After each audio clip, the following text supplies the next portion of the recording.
245페이지에 기록이 되어 있습니다.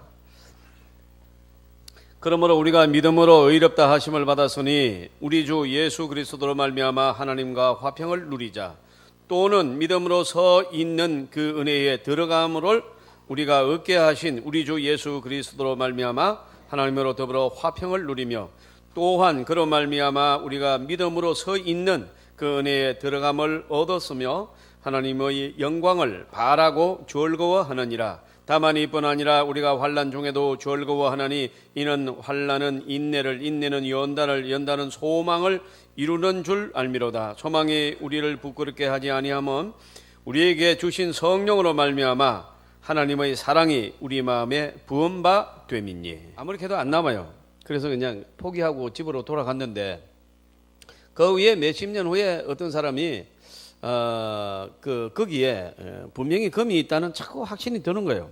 그래 가보니까 누가 파다가 만 데가 있어요. 그래서 한 1m를 팠더니 거기서 금이 쏟아져 나온 거예요. 그때 부자가 돼버린 거예요. 우리가 여러분 우리를 성공시키는 것은 무엇이냐?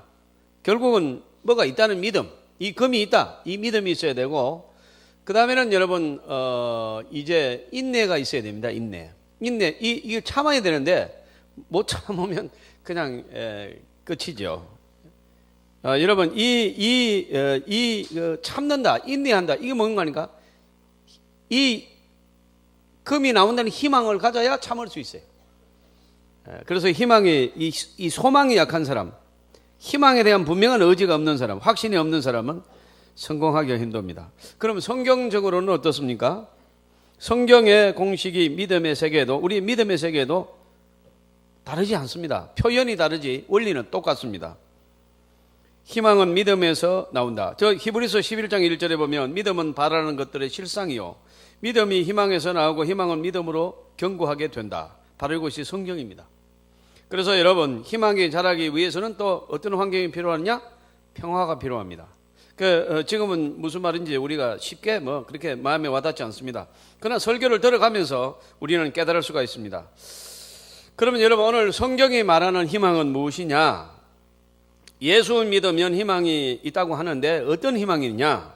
만약에 안 믿는 우리 친구들이 너 예수 믿는데 어떤 희망이 있느냐? 성경에 무슨 희망이냐 물으면 우리가 어떻게 대답을 해야 되겠습니까? 베드로전서 3장 15절에 보니까 너희 마음에 그리스도를 주로 삼아 거룩하게 하고 너희 속에 있는 소망에 관한 이유를 묻는 자에게는 대답할 것을 항상 예비하되 온유와 두려움으로 하고. 누가 물으면 이렇게 확실하게 대답할 수 있는 것이 있어야 된다. 그것이 뭔가 하니까 여러분, 희망입니다.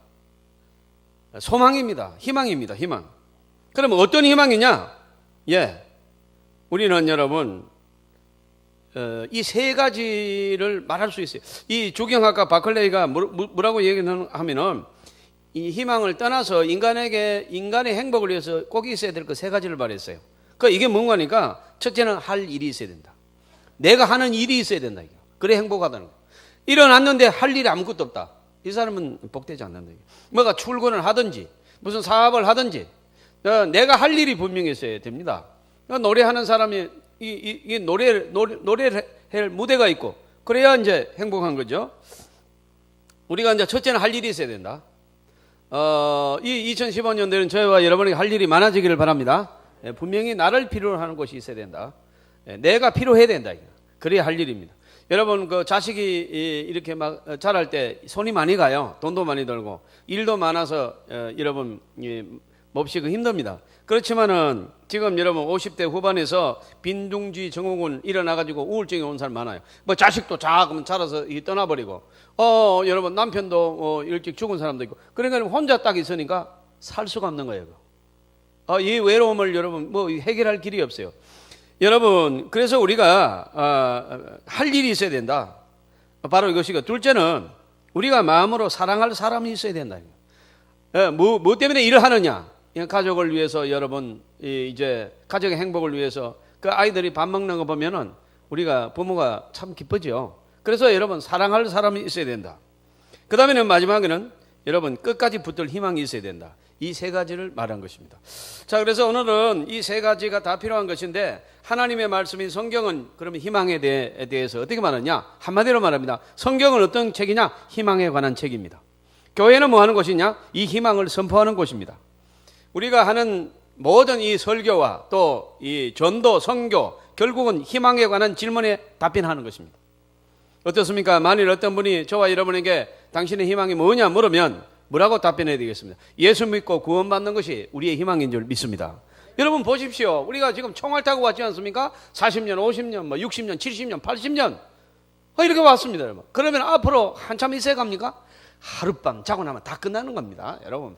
그래서 여러분, 저와 여러분이 세상에서 이렇게 굉장히 많이 누릴 것 같고 여러분 살 것 같고 하지만은 우리는 이거 다 놓고 가야 됩니다. 마치 여러분 소꿉장난하는 아이들이 해가 서산에 뉘어 지니까 엄마가 얘들아 이제 집에 와서 밥 먹어야지 하면 네 하고 놓고 다 가듯이 인생은 놓고 가는 것이라고 성경에 기록되어 있습니다. 여러분 우리가 그렇다면 여러분 여기가 여러분 하룻밤 여정 나그네라면 우리는 그러면 어디로 가는 것입니까? 하나님 앞에 서게 되고 심판받게 되고 예수 믿는 사람은 구원 얻어 영생으로 들어갈 줄 믿습니다. 그러므로 여러분 저와 여러분의 희망이 뭐냐? 하룻밤 여정에 여러분 나그네 인생의 하룻밤 같은 이 나그네 여정에서 뭐가 되고 뭐가 누리고 이것은 희망이 아닙니다. 그건 너무나도 여러분 순간적으로 끝나기 때문이에요. 우리의 희망은 구원받고 하나님 나라에 가는 것인 줄 믿습니다. 예? 그래서 여러분 이 성경은 말합니다. 이 희망은 믿음으로 시작된다. 여러분 희망이 시작되는 출발이 믿음이라는 것입니다. 그래서 여러분 로마서에서 구원의 문제를 다루고 있습니다. 1장에서 3장은 이 구원을 방해하는 죄에 대해서 다루는데 1장은 이방인들의 죄에 대해서, 2장은 또 유대인들의 죄에 대해서, 또 3장은 그러므로 모든 사람들의 죄 때문에 우리는 구원에 이르지 못한다. 이것이 로마서 1장, 2장, 3장의 테마가 되겠습니다. 그런데 여러분 오늘 여기에 성경은 우리에게 희망을 줍니다. 누구든지 예수를 구주로 영접하여 거듭나면 예수 그리스도의 보혈의 은혜로 죄사함을 받으면 저와 여러분이 구원을 받게 되는 줄 믿습니다. 이것이 소망이라는 것입니다. 죄 없는 예수님이 죄 있는 우리를 위해서 대신 피를 흘리셨고 이를 믿는 자마다 구원에 이르는 줄 믿습니다. 이것이 오늘날 교회에서 여러분 전파하는 모든 것입니다. 자, 여러분 로마서 3장 24절을 보면은 그리스도 예수 안에 있는 속량으로 말미암아 하나님의 언어로 값없이 의롭다 하심을 얻은 자가 되었다. 저와 여러분이 제가 이 찬송을 하면서 생각을 했습니다. 제가 만약에 법정에 서가지고 죄를 지어서 죄인으로 법정을 하는데 몇 년은 살 것이냐, 몇 년 살 것이냐. 우리나라에서 가장 유명한 변호사를 선임해가지고 이렇게 나를 변호해달라. 그러면 이제 변호사가 와서 나한테 물어요. 죄를 어느 정도 지었습니까? 그래야 제가 변호하잖아요. 여러분 어떻게 해요? 지금 조시는 분은 지금 일어나야도 지금 목사가 지금 감옥을 사느냐 마느냐 하는데 그렇게 졸려요? 그냥 변호사가 와서 묻습니다. 목사님, 죄가 어느 정도입니까? 그래 제가 변호하잖아요. 근데 그 생각을 했어요. 여기 찬양하면서요. 죄를 어느 정도 지었습니까? 딱 한 번 지었습니다. 그러면 목사님, 이거 집행유예로 내가 100% 떨어뜨릴 수 있습니다. 염려하지 마세요. 그런데 저기서 눈물이 확 날라가요. 변호사님, 애쓰지 마십시오. 저는 수도 없는 죄를 지었습니다. 그냥 내버려 두세요. 저는 소망이 없는 자입니다. 딱 이렇게 답이 나와요. 여러분은 어떻게 답하실 수 있습니까? 정말로 부모에게 효도했습니까? 형제 동기가들에게 아무 죄도 안 지었습니까? 살아가면서 아무에게도 상처 주지 않았습니까? 여러분, 우리는 수많은 죄를 지었습니다. 변호할 가치가 없는 죄. 이거는 재판해볼 필요도 없이 그냥 사형입니다. 그냥. 여러분, 그런데 죄 없는 예수님이 저와 여러분을 위해서, 죄 있는 우리를 위해서 이 땅에 오셔서 피 흘리심으로 우리가 무죄로 석방되는 줄 믿습니다. 이것이 우리 희망이라는 것입니다. 이것이 여러분 오늘날 로마서의 여러분 4장의 가장 주요된 테마가 됩니다. 5장으로 오면 오늘 읽은 본문이 이제 5장이거든요. 그러면 5장은 예수님으로 말미암아 의롭게 된 우리에게 어떤 변화가 있는지를 설명합니다. 자, 우리는 여러분 오늘 제가 짧게 말씀드린 대로 복음의 핵심을 다 설명했습니다. 우리는 용서받을 수 없는 죄인인데 지옥의 밑창에 떨어져 마땅한데 도무지 용서받을 수 없는 사형수인데 주님이 대신해서 죽으심으로 이 사실을 믿는 자마다 우리는 무죄로 석방되었다. 그러면 여러분 석방된 저와 여러분에게 나타난 변화가 뭐냐? 예, 크게 두 가지입니다. 로마서 5장 1절 한번 보시겠습니다. 자, 로마서 5장 1절을 한번 읽어보시도록 하겠습니다. 성경에 펴져 있고 떠 있습니다. 1절입니다. 시작.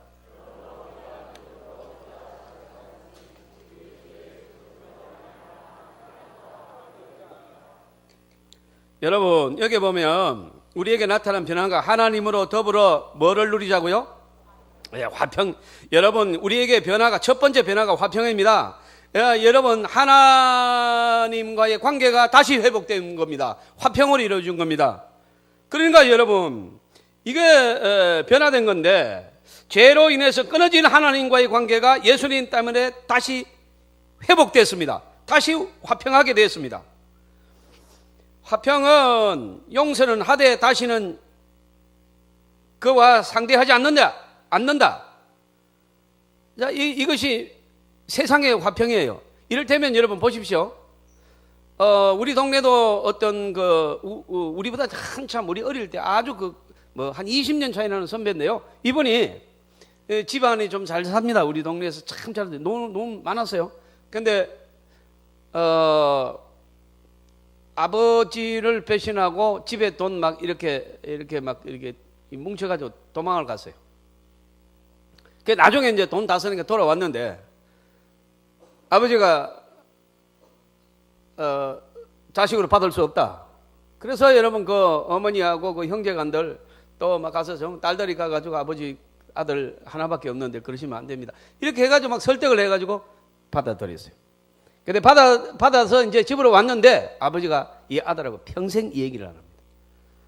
자, 여러분, 이거는 여러분 세상에서 말하는 화평, 이거는 사실은 아들로 받아주기는 했는데 화평은 이루어지지 않았어요. 그래서 저와 여러분이 하나님 앞에 여러분 이 관계가 회복된 것은 무슨 얘기냐면 다시 여러분 이 무죄로 선언이 되고 다시 아들로 우리가 여러분 들어가서 여러분 딱, 야, 너 아들로 받아주기는 하는데 눈 깔아. 그리고 오늘부터 네 방에서 잘 수가 없다. 너는 저 하인들과 같이 자고 그 다음에 너는 우리 집안에 어떤 일에도 의견을 내지 마라. 그냥 밥은 먹여준다. 이것이 아니라 탕자의 비유를 보십시오.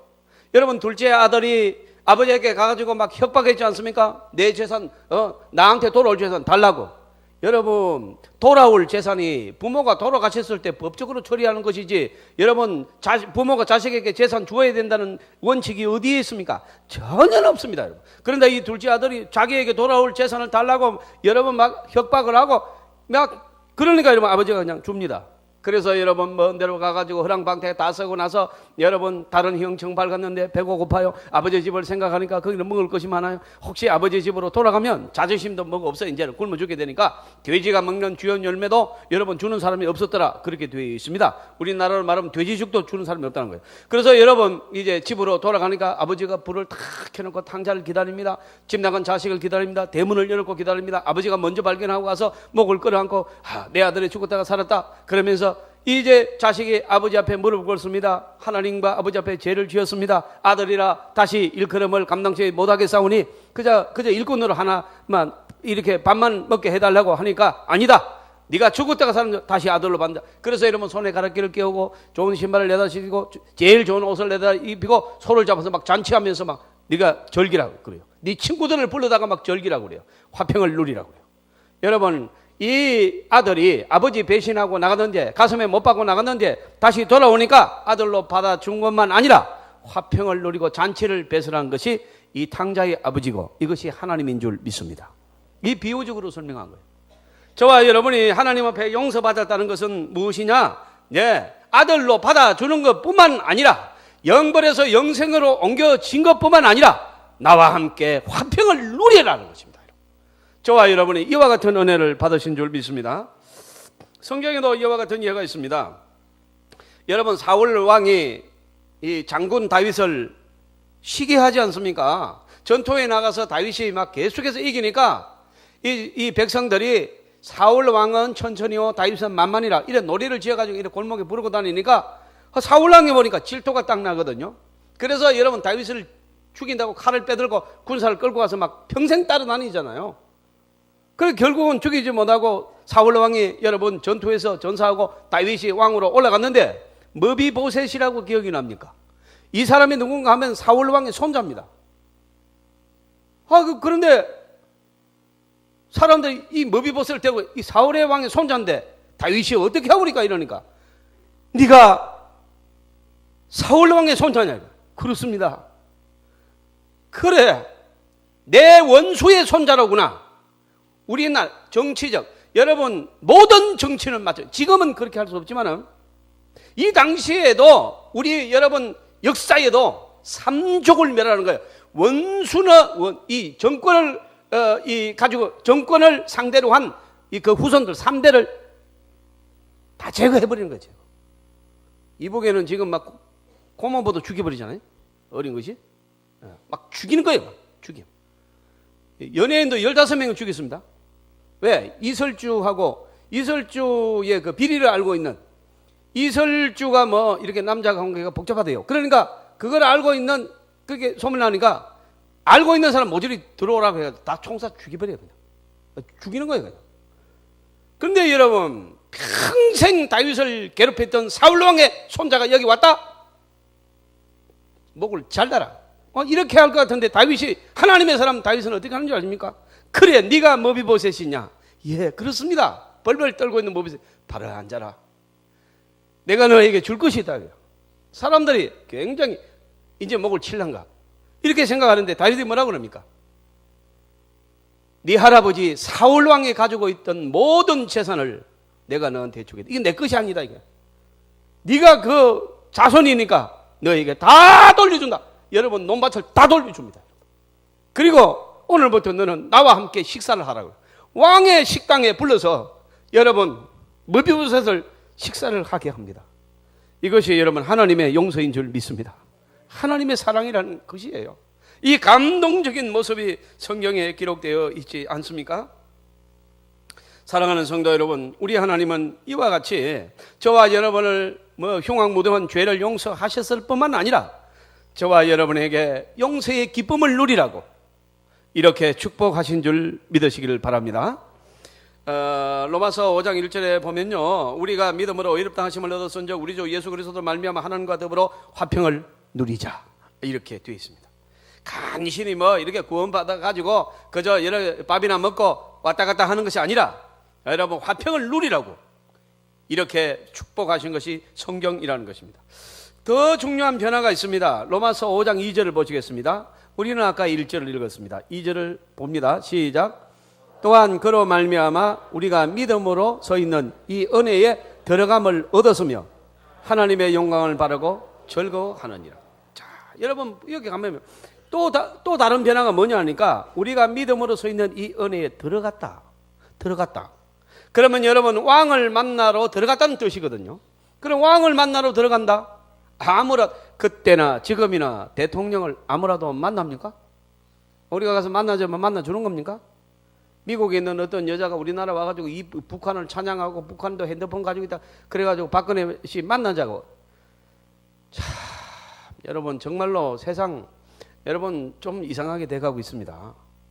못 만납니다. 그렇게 만나는 분이 여러분. 그런데 여러분 오늘 여기 보니까 그러면 여러분 왕을 만나려고 하면 어떻게 되느냐? 자격을 갖춰야 되고 여러분 허락을 받아야 됩니다. 이 의전 담당관이 있습니다. 우리나라 청와대에도 의전 담당관이 있습니다. 그러면 여러분 그 의전 담당관이 여러분 청와대 비서실로 연락을 합니다. 그럼 비서실에서 이 사람을 만날 건지를 해가지고 대통령한테 결재를 받습니다. 이 사람이 와서 대통령을 만나자고 하시는데 어떻게 하실 것입니까? 하면 대통령이 척 보고 이 사람 만나겠다. 그러면 여러분 그 사람 시간과 날짜를 정해가지고 가면은 여러분 모든 보안 검색 다 끝내고 신원 조회 끝내고 그 다음에 경호원들과 같이 왕 앞에 천천히 나가야 돼요. 이렇게 해야 들어갈 수 있는 겁니다. 사랑하는 성도 여러분, 그런데 오늘 5장 2절을 다시 한번 보세요. 은혜에 들어갔다는 이 말이요. 그 말입니다. 시작. 또한 그로 말미암아 우리가 믿음으로 서 있는 이 은혜에 들어감을 얻었으며 이렇게 여러분 기록되어 있는 것입니다. 에베소서 2장 18절에도 나옵니다. 이는 저로 말미암아 아버지께 나아감을 얻게 하려 함이라. 하나님 아버지 앞에 나아갈 수 있는 자격을 주신 줄로 믿습니다. 우리는 죄의 용서를 받았고 또 왕이신 하나님 앞에 나아갈 수 있는 자격을 우리가 받았다는 사실입니다. 로마서 5장 2절 읽은 말씀 다시 보면요, 또한 그로 말미암아 우리가 믿음에 서 있는 그 은혜에 들어감을 얻었으며 하나님의 영광을 바라고 즐거워하느니라. 여러분, 저와 여러분이 믿음으로 가면은, 믿음으로 나가면 주님이 우리를 영접하시는 줄 믿습니다. 그래서 여러분, 예수의 이름으로 기도하면 언제나 주님 우리의 기도를 연락하시고 우리를 예배중에 만나주시고 우리와 동거동락하시는 하나님인 줄 믿습니다. 그래서 여러분, 은혜가 아니면 이건 불가능한 일입니다. 지금 요즘 나온 찬양 중에 은혜가 아니면 이라는 찬양이 있습니다. 이 가사가 참 좋아요. 은혜가 아니면 나서지 못하네. 십자가의 그 사랑, 은혜가 아니면 나서지 못하네. 놀라운 그 사랑, 은혜가 아니면 나서지 못하네. 이렇게 여러분 좋은 가사로 찬양이 하나 나왔습니다. 저와 여러분이 하나님과의 평화의 관계가 이루어졌고 또 여러분 그 평화를 누리게 우리를 축복하셨고 또 언제나 주님을 만날 수 있도록 우리가 하나님 앞에 들어갈 수 있도록 배려하신 줄로 믿습니다. 자, 그래서 얻은 것이 무엇이냐? 또한 그로 말미암아 우리가 믿음으로 서 있는 그 은혜에 들어감을 얻었으며 하나님의 영광을 바라고 즐거워한다. 이 영광이라는 단어가 그 다음에 나오는 단어입니다. 여러분, 우리가 믿음으로 말미암아 하나님께 나갈 때 주시는 축복이 뭐냐? 영광이라는 것입니다. 여러분, 우리에게 주실 하나님의 희망은 막 간신히 밥 먹고 사는 것, 너 그 엄청난 죄를 하나밖에 없는 내 아들 예수를 죽이고 너 살려줬으니까 이제 너 아까 얘기한 대로 꼼짝 말고 그냥 아무 소리 하지 말고 그냥 생명이나 연명하고 살아, 이렇게 한 것이 아니고 여러분, 하나님의 임재가 충만하고 모든 것이 빛으로 둘러싸인 그곳을 향해 우리는 가고 있는 줄 믿습니다. 그곳은 빛과 사랑이 언제나 넘쳐옵니다. 여러분, 이것이 영광의 나라인 줄 믿습니다. 하나님의 우리에게 주시는 영광 가운데 우리가 서 있다는 사실입니다. 우리가 여러분 이와 같이 놀라운 은혜를 받았습니다. 앙드레 지드가 쓴 전원 교향곡이라는 책이 있는데 이게 뭔가 하니까 여러분 이 1890년대 스위스의 한 불어권 마을에서 있었던 실화인데요. 이 한 목사님과 이 죄르트 리드라는 그 눈먼 소녀가 있습니다. 그런데 이 목사님이 이제 이 눈먼 소녀를 케어하고 이런 공부를 시켜주고 이렇게 이제 잘 키워요. 그래서 이제 이 제르트 리더가 묻습니다. 아, 목사님, 이 세상은 어떻게 생겼습니까? 그래 보니까 목사님이 아침에는 해가 이렇게 뜨고 그 빛이 막 쫙 비치고 거기에 막 새들이 날아다니고 숲이 있고 막 길이 있고 이러다니까 그만 봤어야 뭐 이해를 가는 거죠. 봤어야. 또 묻습니다. 아, 저 소리는 흐르는 물 소리다. 저 소리는 바람이 나뭇가지를 흔드는 소리다. 이렇게 이제 이렇게 가는데 그게 여러분 무슨 일이 벌어졌는가 하면은 그게 여러분 이 로잔에 있는 한 안과 의사가 제르트 리드를 수술하여서 이 시력을 회복시키는 역사가 일어나 버린 거예요. 그 눈을 떠서 보니까 목사님이 설명한 거하고는 사람이 여러분 이 장황한 우주 만물을 사람의 이 언어로 어떻게 설명하겠습니까, 여러분? 그런데 여러분 눈을 떠 보니까 너무나도 햇빛이 찬란하고 하늘의 그 강렬한 모습과 떠 있는 구름을 보고 감격해야 합니다. 영용장수 흐르는 물이며 새소리며 여러분 꽃피는 봄이, 이 소녀는 여러분 정말로 놀라운 은혜에 막 감격하여 웁니다. 사랑하는 성도 여러분, 저와 여러분의 미래도 이와 같이 지금 우리가 말씀으로 듣고 성경으로 들어서 확실히 모르지만은 하나님의 나라가 실제적으로 우리한테 전개될 때 놀라운 역사가 일어날 줄 믿습니다. 천국이라는 것이 바로 이러한 것입니다. 우리의 미래는 우리가 상상하는 것보다 훨씬 더 아름다운 것입니다. 이 영광 가운데 우리가 가고 있다는 것입니다. 우리가 여러분 여기서 고생이 많습니다. 여러분 얼마나 정말 질병이 많고 어려움이 많습니까? 잠시만 참으시면은 하나님의 영광에 들어가실 줄로 믿습니다. 여러분 마지막으로 말씀드립니다. 희망은 고난을 통해서 강해진다는 것입니다.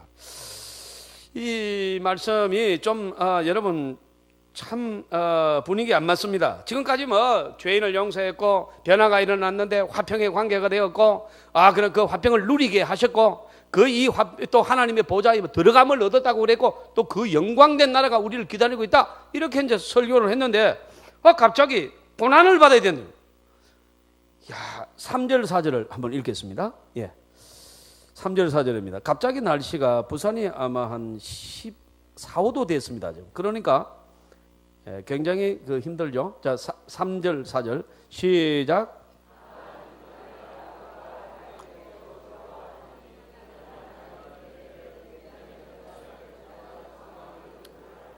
환난 중에 즐거워한다. 이 말도 안 되는 얘기가 사실은 기록된 겁니다. 환난 중에 즐거워한다. 여러분 그냥 읽으면 그냥 넘어가는 말이에요. 그런데 설교가들은 이런 말을 그냥 넘기지 않습니다. 여러분 환난이 즐겁습니까? 환난을 즐거워하는 사람도 있습니까? 세상에 그런 사람이 어디에 있습니까? 만약에 있다면 그는 정신이 온전치 않는 사람입니다. 우리는 요즘 영화 중에 니마 그 강을 건너지 마오 뭐 그런 영화 이거 많이 본다고 그래요. 실제 사랑하며 살았던 노부부의 가슴 절절한 그런 이야기입니다. 뭐 한평생을 같이 살았던 그 부부의 사별은 인간이 경험할 수 있는 가장 슬픈 일 중에 하나가 아니겠습니까? 뭐 보통 부부는 뭐 죽으면은 뭐 어디 가서 웃는다 그러는데 이 부부는 그렇지는 않은 것 같아요. 정말로 많은 사람을 울렸어요. 저도 봤습니다. 여러분 정말로 사랑하는 사람 없이 난 살 수 없다 그런 절절한 고백인데요. 그러나 여러분 인간은 이런 이별의 고난을 겪습니다. 뭐 어떻게 할 수가 없습니다. 질병이 오는 거죠. 이게 즐겁습니까? 근데 왜 바울은 희망을 찾는 우리에게 고난을 이야기하고 환난과 고난이 없이도 희망에 도달하면 참 좋을 텐데 그렇게 하면 좋을 텐데 환난을 즐거워하라 뭐 여기까지 얘기하는 이 분위기가 글쎄요 저는 쉽게 다시 한번 보겠습니다. 3절을 한번 읽으시도록 그렇게 하겠습니다. 이제 설교는 다 끝났습니다. 3절입니다. 시작. 다만 이뿐 아니라 우리가 환난 중에도 즐거워하나니 뭐 이룬답니다. 근데 이 환난 중에도 즐거워하나니 환난이 지나고 나니까 모진 겨울이 지나고 나니까 꽃피는 3월이 오니까 너무 좋아. 이게 아닙니다. 환난 중에 태풍의 눈 속에 있을 때 즐거워하라. 이 얘기 아닙니까 지금? 환난의 복판에서 즐거워하라. 바울은 왜 그렇게 가르치고 있습니까? 성경이 왜 그렇게 가르치고 있습니까? 누구나 싫어하는 환난을 왜 여러분 즐거워하라고 합니까? 이 옛날에 수도사들은 자기 죄책감을 이겨내려고 막 채찍으로 자기를 때리기도 하고 또 여러분 자기를 꽁꽁 묶어놓고 막 이렇게 아무 때나 금식하는 사람도 있고 별 사람 다 있었습니다. 그러나 여러분 왜 성도는 환난 중에 기뻐해야 될까요? 이유가 있습니다. 그 이유가 무엇인가 하니까 한번 따라가겠습니다. 환난은 유익이 있기 때문이다. 반드시 여러분 유익이 있습니다. 여러분 다시 3, 4절에 보면 로마서 3절 4절 다만 이뿐 아니라 우리가 환난 중에도 즐거워하나니 이는 환난은 인내를 인내는 연단을 연단은 소망을 이룬 줄 알미로다. 환난이 낳는 열매들이 있습니다. 환난은 인내를 낳고요 또 인내는 연단을 낳고 연단은 소망을 낳기 때문입니다. 이것은 연속적으로 이루어지고 반드시 이루어지고 순서대로 일어납니다. 인내는 견딜 힘입니다. 연단은 견고하게 되는 것입니다. 마치 용광로에 쇠붙이를 넣으면 불순물들이 막 타버리고 알맹이만 남듯이 이 환난의 용광로에 들어가면 알맹이 신자가 되는 줄 믿습니다. 여러분 이 모든 거짓된 것 여러분 더러운 것들이 다 태워지고 여러분 놀라운 정금이 순금이 여기서 나온다는 것입니다. 영국 속담에 이런 말이 있습니다. 잔잔한 바다에서는 좋은 뱃사공이 만들어지지 않는다. 여러분 오늘날 우리가 강하게 여러분 가정을 지키고 여러분 사업에서 성공하고 또 이 나라의 어떤 영향력을 줄 수 있는 한 획을 걸 만한 인물이 어디서 나오느냐? 환난을 이긴 자가 그런 인물이 되는 것입니다. 그래서 여러분, 환난은 작품을 만들어냅니다. 또 다른 속담이 있습니다. 폭풍은 참나무가 더욱 깊은 뿌리를 내리도록 만든다. 환난을 당하고 계십니까? 여러분, 더욱더 견고해지실 줄로 믿습니다. 그래서 즐거워하라는 것입니다. 2010년 4월 초에 서울 서초동 가정법원에서 소년법정에서 있었던 어느 판결 얘기가 지방신문에 실려가지고 많은 사람들에게 감동을 주는 사건이 있습니다. 피고인은 서울 도심에서 친구들과 함께 오토바이를 훔쳐가지고 달아난 혐의로 법정에 전 소녀입니다. 이게 남자도 아니고, 여러분, 소녀가 오토바이를 훔쳐가지고 도망가다가 잡힌 거예요. 근데 이걸 조사해 보니까 1년에, 작년에, 그러니까 2009년도에 14건의 절도를 저지르고 폭행을 사건을 저질른 그런 이 전과가 있는 이 소녀가 법정에 섰습니다.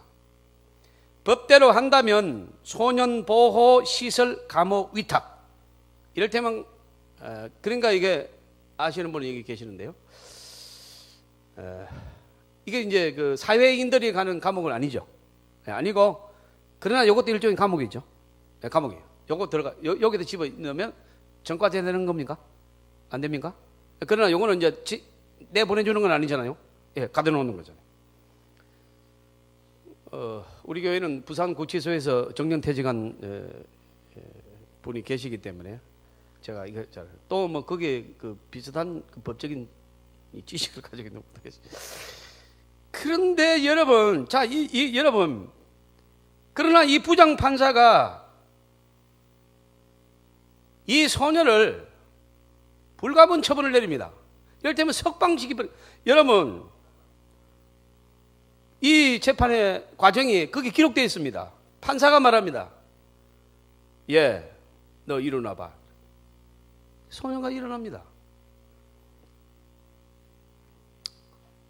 날 따라 해봐. 여러분이 소녀가 되고 나는 판사입니다. 그러니까 날 따라 하라 그러면 여러분 따라 하시면 되겠습니다. 예, 지금 합니다. 나는 세상에서 가장 이쁘다. 이러는 거예요. 사람들이 막 놀랍니다. 그 다쳤거든요, 그거. 예상치 못한 재판장의 요구에 이 소녀가 잠시 머물거리면서 따라했습니다. 이제는 더 크게 따라해봐. 여러분 또 따라하십시오. 나는 무엇이든지 할 수 있다. 나는 세상에 두려울 것이 없다. 이 세상에 나 혼자가 아니다. 나는 세상에서 가장 귀하다. 따라하던 소녀가 통곡을 하면서 꼬꾸라져요. 이 재판을 진행하던 판사가 이 소녀가 잘못한 것은 하나가 있는데, 이 아이가 잘못했다면 자존감을 잃어버렸다. 스스로 설 수 있는 힘을 잃어버린 것이 잘못이다. 오토바이 훔칠 수도 있고 그럴 수도 있고, 그렇지만은 이 소녀에게 우리 모든 어른들은 같은 공범자이다. 따라서 나는 이 소녀가 다시 일어설 수 있는 자존감을 세워주고 그에게 기회를 줄 것이다. 석방 하고 석방시켜버립니다. 이것이 여러분, 그래서 이 소녀가 나와서 완전히 변화가 되어버립니다. 여러분, 감옥 안에 집어넣는다고 사람이 변화되는 것이 아니고 그를 사랑해주고 인정해주고 그에게 희망을 주는 자가 있다면 여기에 역사가 일어날 줄 믿습니다. 하나님은 바로 우리에게 그런 희망을 준 것입니다. 여러분, 아까 제가 그랬잖아요. 제가 만약에 재판에 선다면, 정말로 선다면 사람들은 모르지만은 하나님은 알고 계실 것이고, 여러분, 어떤 변호사가 와도 나를 구원해낼 수 없다고요. 그만큼 죄가 많은 걸 나는 알고 그런데 하나님은 저에게 그럽니다. 자존감을 잃을 것이다. 일어서라. 내보내줄 테니까 다시 한번 살아보라. 이렇게 석방해 주시는 하나님인 줄 믿습니다. 우리는 환난을 당하고 고난을 당하고 실수하고 범죄하지만 하나님은 끝까지 우리를 일으켜 주시는 줄 믿습니다. 우리에게 이기게 하시고 희망을 주시는 것입니다. 사랑하는 성도 여러분, 성경에서 고난을 당하는 사람이 누굽니까? 하나님은 사자굴에 떨어진 다니엘을 구합니다. 감옥에 갇힌 베드로가 여러분 찬송할 때 막 옥문이 터져 석방시켜 버립니다. 뱃속에 들어간 요나를 여러분 살려주십니다. 폭풍우에 허죽거리는 제자들을 다 건져냅니다. 죽은 나사로를 여러분 살려냅니다. 바울은 여러분 죽음의 사슬에서 바울을 건져내십니다. 하나님은 끝까지 우리를 이기게 하시고 희망에 이르게 하시는 하나님인 줄 믿습니다. 홍해를 건널 때 여러분 이 육지를 건너서 여러분 땅을 건너게 합니다. 광야를 건너 가나안으로 여러분 인도합니다. 대저 의인은 7번 넘어질지라도 다시 일어나려니와 악인은 재앙으로 말미암아 엎드러지느니라. 잠언 24장 16절에 기록되어 있습니다. 시편 34편 19절에는 의인은 고난이 많으나 여호와께서 그의 모든 고난에서 건지시는도다. 여러분 환난이 와도 우리가 기뻐해야 될 이유가 있습니다. 왜요? 그 환난은 우리에게 더 강하게 하고 더욱더 진실하게 하고 더욱더 우리에게 믿음을 선물할 뿐인 줄 믿습니다. 하나님의 자녀는 이렇게 하나님의 사랑과 보호 속에서 소망을 가지고 살아갈 수가 있는 것입니다. 오늘 여러분 어떤 어려움이 있더라도 좌절하지 마시고 여러분 기도하면서 하나님의 영광 안에 지금 제대로 가고 있다는 것을 믿으시고 용기를 가지는 저와 여러분 되시기를